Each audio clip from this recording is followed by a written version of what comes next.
Welcome to the Graduate Job Podcast, your home for weekly information and inspiration to help you get the graduate job of your dreams.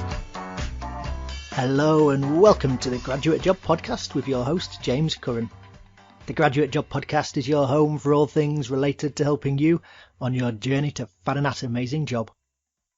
Each episode I bring together the best minds in the industry, speaking to leading authors, graduate recruiters and career coaches who bring decades of experience into a bite-sized weekly 30-minute-ish show.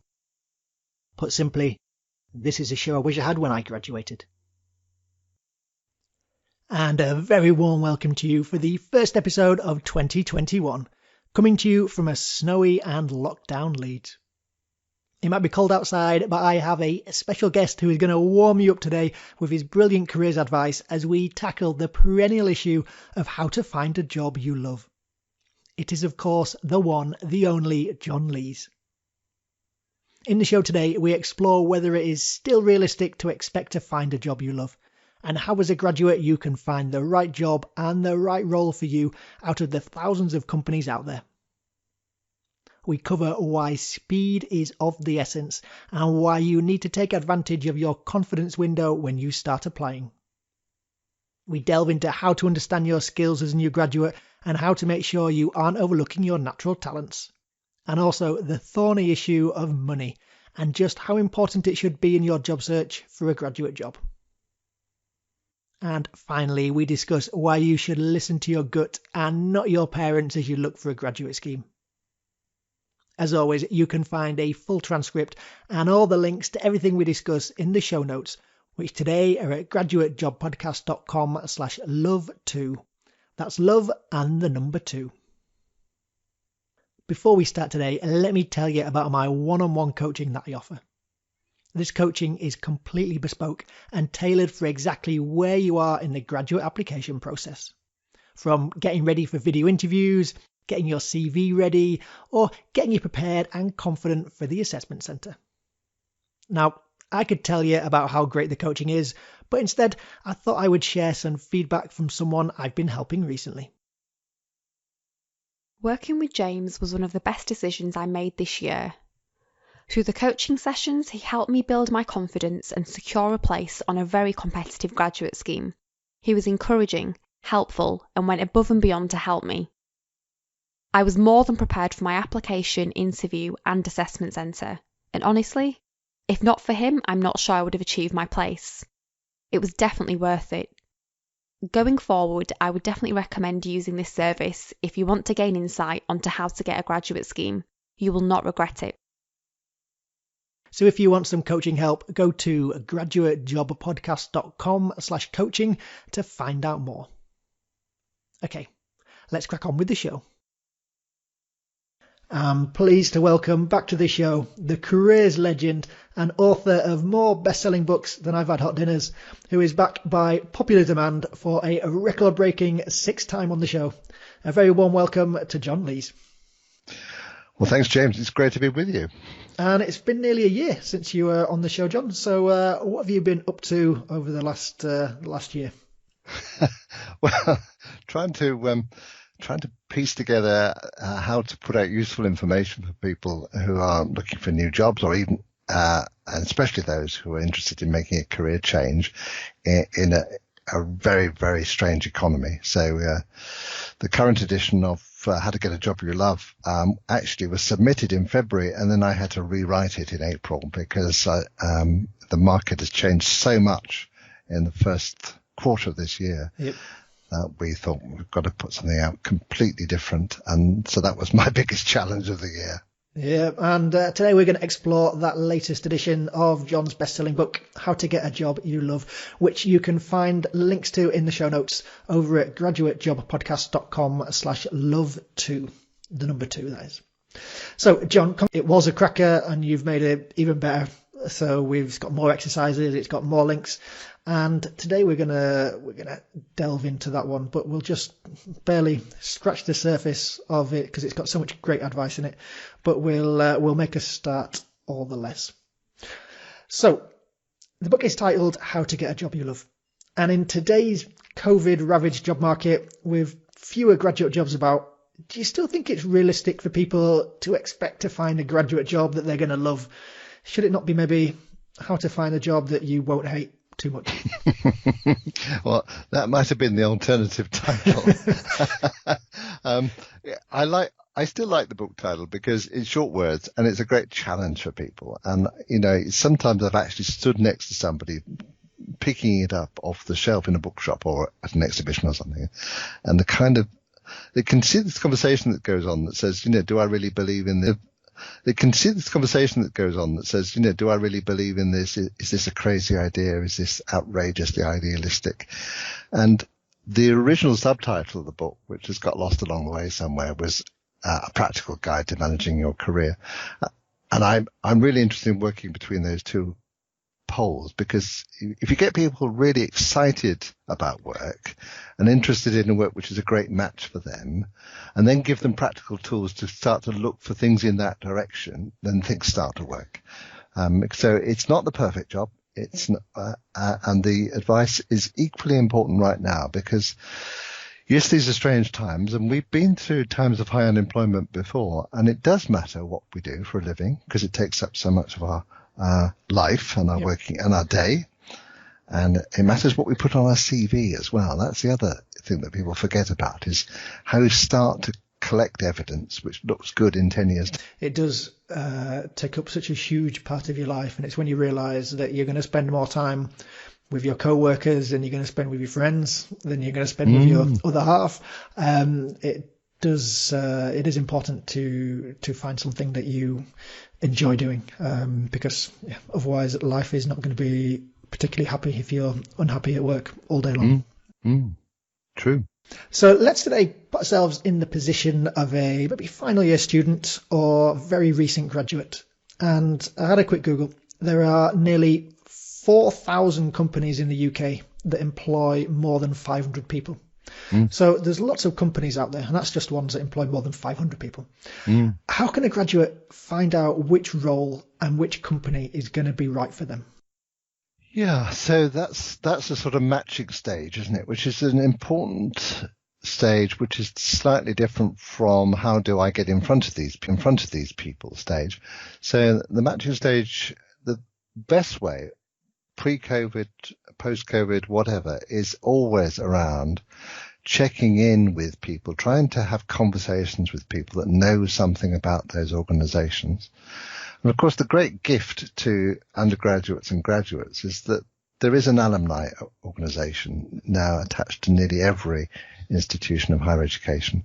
And the lovely thing about alumni associations is it's pre-contracted. Somebody's already agreed to say yes to have a conversation with you.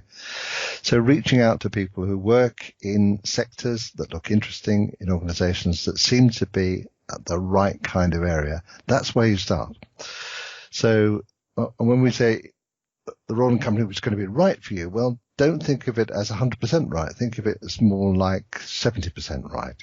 A fairly healthy. Don't think of it as 100% right. Think of it as more like 70% right. A fairly healthy, appropriate match for your interests and your skills and your areas of focus.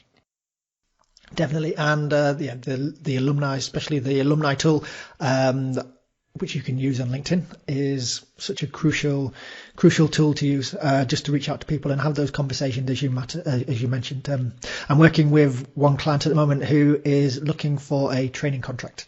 So they've been speaking to lots of alumni at different firms, and it is amazing the difference and the different feel you get from some firms, whether they're these are law firms, of course, whether they're going to be quite dull or really friendly or really aggressive and long hours, and you've really got to really be up for that type of working environment on a firm by firm basis. And by having those conversations, you can, as you mentioned, you can begin to just really understand which is going to be the right home for me, and where am I going to excel and enjoy being at work.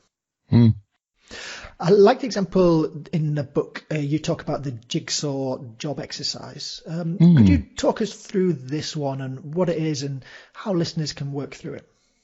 Okay, well, the idea behind this, and this really relates to what we're talking about matching yourself to opportunities in the world of work. The idea behind this is that rather than thinking in terms of job titles, and job titles can be immensely misleading because the same job title across 3 or 4 different organizations will often mean something completely different. So rather than going to the marketplace saying, this is the job title I'm searching for, it's good to talk about a mix of ingredients. And how do you get at that mix? Well, you can box. All right. So it's in a plastic bag. You bought it at a jumble sale. You have no idea what it shows. You have no idea what the final picture looks like. So what do? You piece it together, don't you? Probably start with the edges or the corners or things that are identifiable. And you can do that yourself with your own career interests by just imagining what it feels like just imagining the feeling, if you like, of being in a job which is relatively satisfying, that you've been in it for a year and it's still of interest to you. So it's not just brand new. And then asking yourself questions like, well, what's around me? What's the physical environment like? Because for some people, being in a busy office or being in a metropolitan or a mixed cultural setting, those are things that really matter. And then you can just extend your gaze from that in this virtual job that you're describing. Okay, what are the people like around me? What's my boss like in this virtual job that you're describing? Okay, what are the people like around me? What's my boss like? What am I doing most of the time? What am I learning? What skills am I using? What kind of language am I using at work? What are the challenges? What have I got to look forward to? So I think you maybe got the idea that what you're doing is building this like you would put together a jigsaw, letting go of the idea what's the whole thing called, and starting to build up those ingredients. Have I described that in a way which makes sense? Yep, no, that makes sense. And I think it's really powerful exercise to do. And it's just taking the time and the energy and the effort to actually sit down and to think about what type of role is going to suit me. And if you can do that thinking early on, then it will save yourself a lot of trouble and hassle further down the line if you can actually put the effort in. And sadly though, few people do and just tend to want to get into sort of busy mode straight away and just start applying for stuff and just, conscious that they need to get on with it. It's, Well, you did right, but unfortunately that's very counterproductive because if you're not quite sure what you want to say to people and you don't know what you're looking for, that's a really poor combination, because what tends to happen is you put a lot of effort in aiming for jobs and you don't get any response at all. And that actually has a very powerful effect on confidence. It's a very typical thing I see with graduates, is that they apply for quite high level, quite exciting jobs in well-known organizations, and they just don't get anywhere near the process. And that's nothing to do with them. It's just pure statistics in terms of what happens if 800 people are applying for the same role or internship. But they take it as a kind of a personal critique, and then the trash door exercise is not just reflective, it's also practical, because it gets you to the point where if somebody says, well, tell me about you, why should we be talking to you today? You're able to say the things that you know work really well for you. So I enjoy working with these kinds of people. These are the kind of skills that I love using. This is what I love to know about. This is how I can absorb things really quickly and hit the deck running. So you start to develop a narrative as well. So it's not just inward looking, it's outward facing as a way of communicating your strengths. Yep, and you talk about confidence there, and it's something that we've talked about with previous episodes. Is the idea of the confidence window, and I think that's a really again just a really important thing to keep in mind. And maybe just want to take a short moment just to explain the confidence window, just a bit more detail. Well, it's an idea I play with, based on experience of working with clients for decades, really, and that's that when you're working with someone in the first stages of job search activity, their confidence tends to be quite high. It doesn't matter how much of the experience they've got. They're just vaguely optimistic about the idea, well, I've got a CV, I can throw it out there, I can get on with things, and I've got some ideas. And in that initial phase, they're quite optimistic and quite positive about their own skills and experience. And of course, it doesn't take much And it can be radio silence can convince people that their skills are not quite as good as they thought they were, or the market is much tougher than you imagined. And that's what I mean by the window. So if you're wasting time applying for jobs that you'll never get near, or sending out a CV which really doesn't explain anything very good about you, then that time is wasted in that confidence window where you are more likely to convey enthusiasm and energy and positivity if you get anywhere near an organisation. Yep, and as we've talked about in the past, rejection isn't feedback. Feedback is feedback. I really like that phrase. It's true, isn't it? Yeah. Yeah, and I do think with clients I coach where, as you said, bright-eyed and bushy-tailed at the beginning, and it's just making sure that the initial period where they do have that confidence, we're putting in high-quality applications so that they don't get knocked back and they don't then get into that the spiral where they do lose confidence. It's, as you talked about, making sure that the CVs are really conveying their unique selling points and ticking off the things they need to tick off from the job spec, and going to get them through to the next stage of the process, which is so important. Yeah. So let's move on then, and we've touched upon skills. So what would you begin to understand what their skills are as they come to the end of their time at university or just after university? Yep. The obvious starting point is to think about skills which might be attractive to an organisation. And I say that very deliberately because most graduate CVs I look at, and I don't do a lot of work with brand new graduates, as you know, James, but occasionally for family and friends or somebody that's maybe just 2 years into a career, I'll have a look at what is effectively a CV from a relatively recent graduate. And what they tend to do is to major on things that have been recent experiences, which is largely about learning. So the first thing about skills is if you've done anything which looks like work, whether that's volunteering or being an intern or even teamwork or organizational work or communication work as part of your studies, then that's the stuff to foreground in a CV. So this is a kind of a two-part thing really, because I think to some extent you can't complete degree level studies without using quite a wide range of skills and without starting to understand what comes easily and where you can get results and what feels like a good experience. So that's worth analysing and think, well, what about should we be doing? And is that about analysing things? Is it about expressing complicated ideas in simple language? Is it about working well in teams?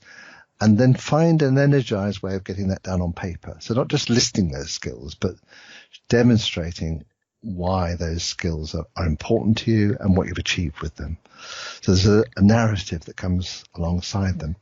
And I think also, in all fairness, because of limited exposure to the world of work that most graduates would say is their experience, then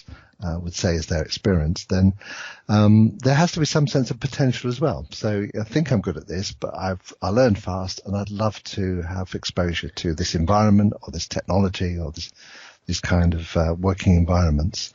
So it's that willingness to try things out. And it's probably true to say that we've become much more secure, I think, about our skill set, having been in the world of work for maybe 10 years, because you've tried different things.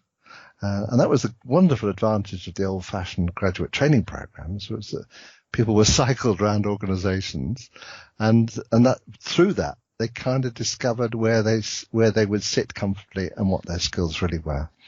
But so it's a question of looking at what you've done that relates to work in any way, including any work that you've done, even Saturday jobs, holiday jobs you did when you were younger. Fine, put those in as well and talk about where you've made a difference. And secondly, translate any into language which an employer will find interesting.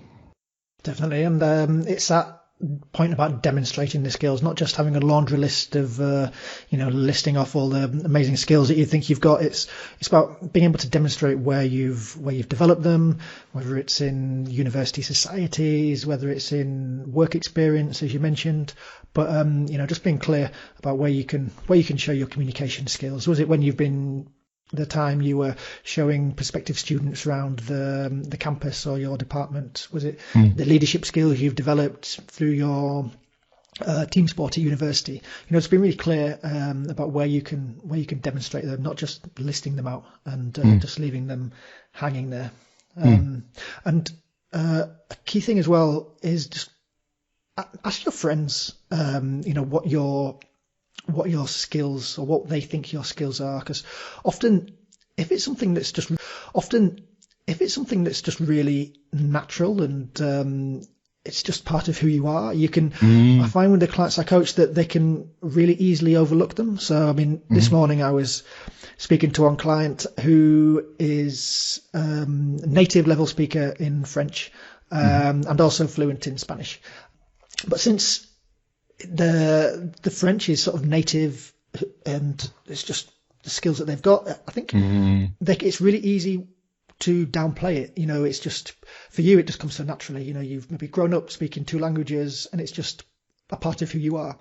But from an employer's perspective, I mean, that's an amazing skill set to have, is to be fluent in 3 languages, English, French and Spanish. And you need to be really shouting it from the rooftops in your CV and making sure that it's really clear and prominent, and making sure that you're really highlighting it in the interviews. And it's just sometimes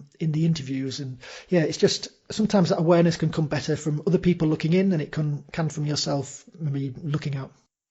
Yeah, I agree with that. And it's often hidden away in the last line of page 2, isn't it? Where somebody's done some amazing youth work or done their Duke of Edinburgh Award or something like that. And it's hidden so deep in the document. You think, well, hang on a minute, this is brilliant. Why are you not talking about this earlier? But actually, they can do it, because occasionally I've gone back to my old university and somebody stood me in the corner and said, would you look at people's CVs? And I don't really want to do a kind of full CV edit with somebody, but what I tend to do is to say, right, give me a CV, let's put it face down. Now, tell me why I would recommend you to an organization. What about you do I need to know? And they tell me the most amazing stuff. They tell me about what they really enjoy doing and these amazing projects and all this extracurricular activity, and there's amazing trips they've been on that they've organized. And then I turn the CV over and I say, where do I find this in the first 30 words? And it's never there. You've had the same experience. No, so we can do it for ourselves.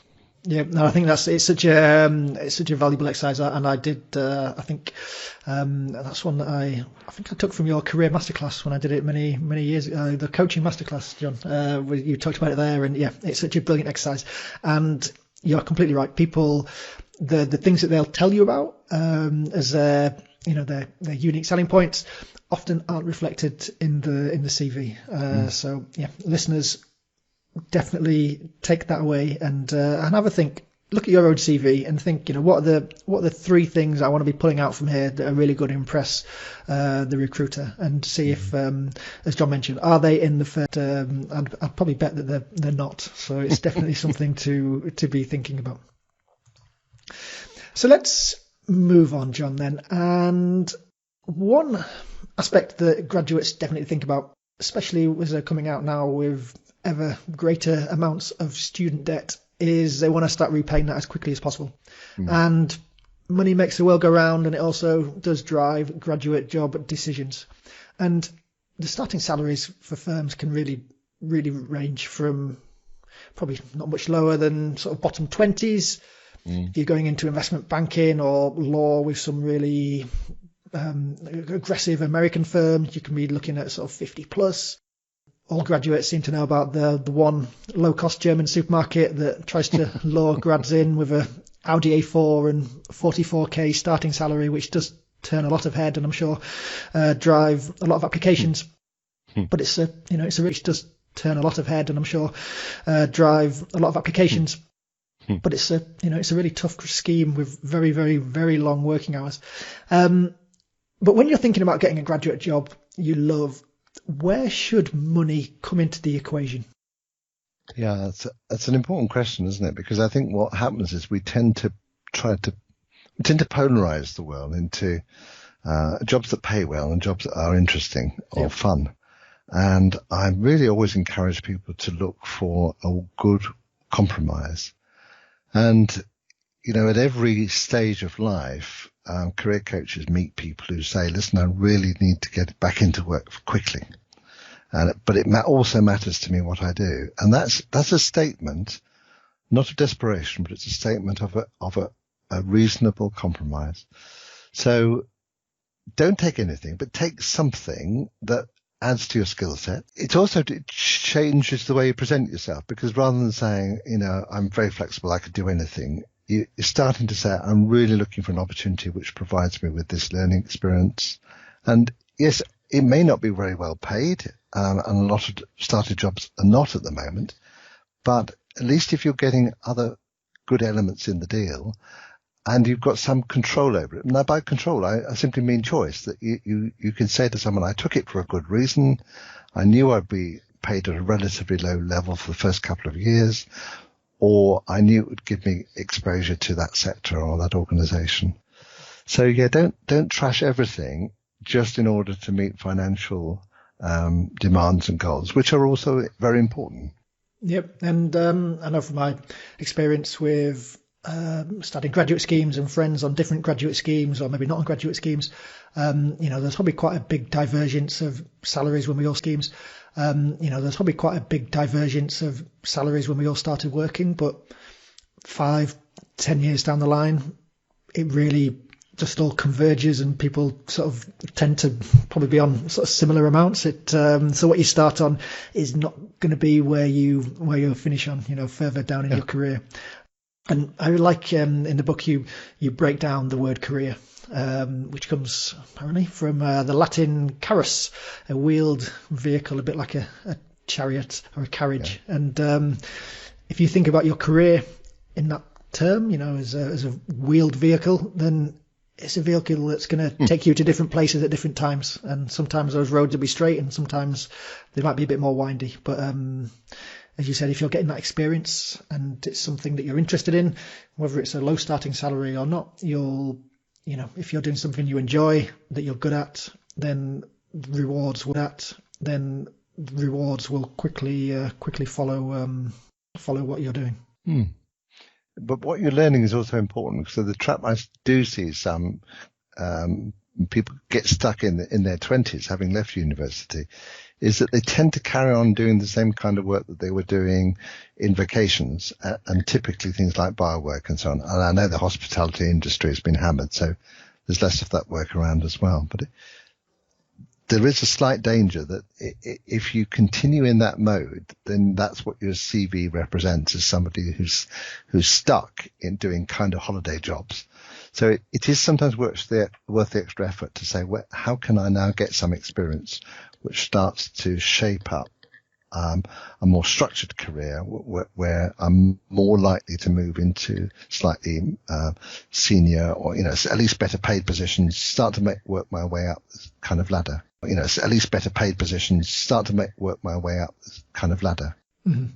And also every role you get is going to teach you more about what you want and what you don't want. So one of the clients I'm working with completed a year as part of his course working in central London for a big government department. And following on from that, he really enjoyed the work. The work was amazing, but he realised actually that central London wasn't the place for him. He didn't like the commute, and much prefers looking for working in somewhere just outside London. So that's where he's been applying, and he can talk honestly about why that is a place that he wants to be. But also from the work, he picked out the aspects that he really enjoyed and bits that he didn't, and that's really helped focus and narrow down his job search, not only location wise, but also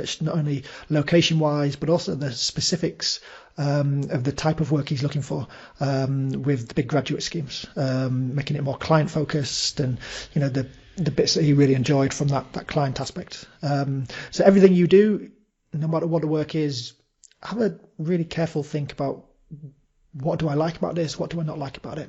And just keep on heading in the direction of the things that more of what you like and less of what you don't like. I like that idea. I mean, it actually relates to what an awful lot of people are learning to do now in their careers, which is to treat roles as a series of projects. Yep. Because no organization has any idea what it's going to be like in 12 months' time from now. You can't plan a 10-year career anywhere. So but if you think, right, what am I doing for the next 6 months? What do I add to my CV? How am I going to talk about this? How am I going to talk about the decision-making process? By which I mean, I took this role because the way people talk about themselves and the way they present to organizations. Mm-hmm. No, completely. And I mean, as you mentioned, the company you start your graduate career with is not going to be where you retire. You're going to go through many different companies, many different industries, many different careers, right? Yeah. So see it as a step on the process. You're not going to be there 40 years later. I would extremely doubt. I think that's the project mindset is a really, really important one. Yeah. So time is running away with us, John. So maybe one last question before we wrap up today. And I like in the book how you talk about letting other people shape where we want to go in our careers, and you give a couple of vignettes of different stories from career coaches where humbler job, or it's not about what you want to do, it's about what you can do. And from the clients I coach, they, depending on the client, they do have a lot of pressure from their parents. Take the first thing you get offered. And negatively, outside influences can really drag people down. What would you suggest that they can do to help combat this? Strangely enough, the precise topic I was talking about very recently, I've been doing a series of webinars with an organization called Career Shifters, and the specific topic has been job hunting and career change in the COVID marketplace. And the first element I dealt with was for people changing careers was expectations of other people. Mm-hmm. So when I'm working with a client, I'm always listening, and I'm asking myself, who is leaning over the client's shoulder? Who is influencing them at home? And I'm always listening, and I'm asking myself, who is leaning over the client's shoulder? Who is influencing them at home?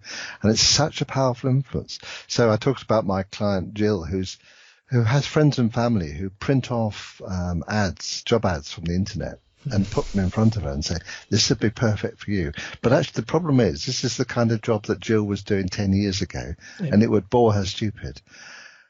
It's tremendous pressure. So if you're under that kind of pressure, if you're listening to this podcast and you're under that kind of pressure, my advice is think about who else you can talk to, because parents can be great supporters, but they also perhaps are reflecting the way the job market was 20 years ago. And certainly, older generations beyond that definitely don't have an understanding of what the world of work is like. And also they're frightened on your behalf. So the advice to take anything, just take an ordinary job, don't be too fussy, that comes from fear. They keep encouraging you to open doors and try things out, go and look at other things, go and have that conversation, pick up the phone to that alumni member. You need people like that as well.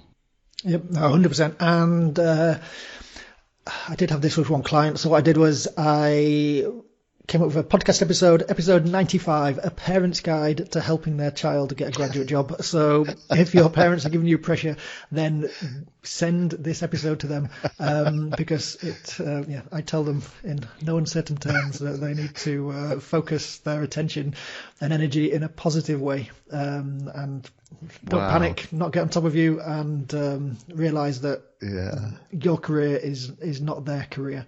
Which is often one aspect of people maybe wanting to relive their unfulfilled career aspirations through their kids. Totally. I couldn't agree more. I must listen to that. I had a client who said I had a client who said, I think I'd love to be a teacher, but both of my parents are teachers and they really put me off. And I said, well, listen, your parents are in their 50s. At the end of a teaching career and they're worn out. You need to talk to 21-year-olds who just started teaching and find out what their experience is. So you've got to talk to the right generation. No, definitely. And both my parents are teachers, and they told me in no uncertain terms not to be a teacher. But so I guess maybe that's why I took the podcast route as opposed to the formal teaching route. Yeah. So no, great advice there as always, John. So time is ticking away. So John, what is the best way that people can get in touch with you and the work that you do? Sure. You can find me on www.johnleescareers.com. And as I say, I'm also doing a lot of work with the organization Career Shifters, who put out some great blogs and some great material. So just Google my name against Career Shifters and you should have access to some of the recent webinars that we've been doing as well. And incidentally, Career Shifters have also been the media partner for the new edition of How to Get a Job You Love, which is featured on the cover and includes a free career change test for every book reader. So that's another resource that you might like to get people to think about. Excellent. And I will link to everything that you've mentioned there in the show notes, which people can find at graduatejobpodcast.com/love and then the number 2. And I'll also link to the other episodes where John has been on the show dispensing his careers wisdom. John, thank you so much for joining us on the Graduate Job Podcast. Thank you. Many thanks again to the always brilliant John Lees. Brilliant John Lees.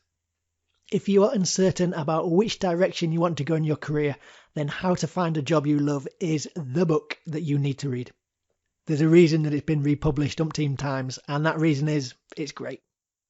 And once you've had a read of John's book and you know what graduate scheme you want to apply to, give me a shout and I can help you with all aspects of the application. From getting your CV and cover letter right, through to one-on-one coaching for the video interviews and assessment centres, so that you can walk in confident that you will perform at your best. You only get one shot each year to apply for a big graduate scheme, so you need to make sure that you're getting properly prepared and ready. I also offer a completely free 30-minute coaching session with me where we can go through your application or do mock interview practice or whatever it is that you want to focus on. It's completely free, so take advantage of it. Again, find the details in the show notes at graduatejobpodcast.com/lovely. I hope you use it and apply it. See you next week.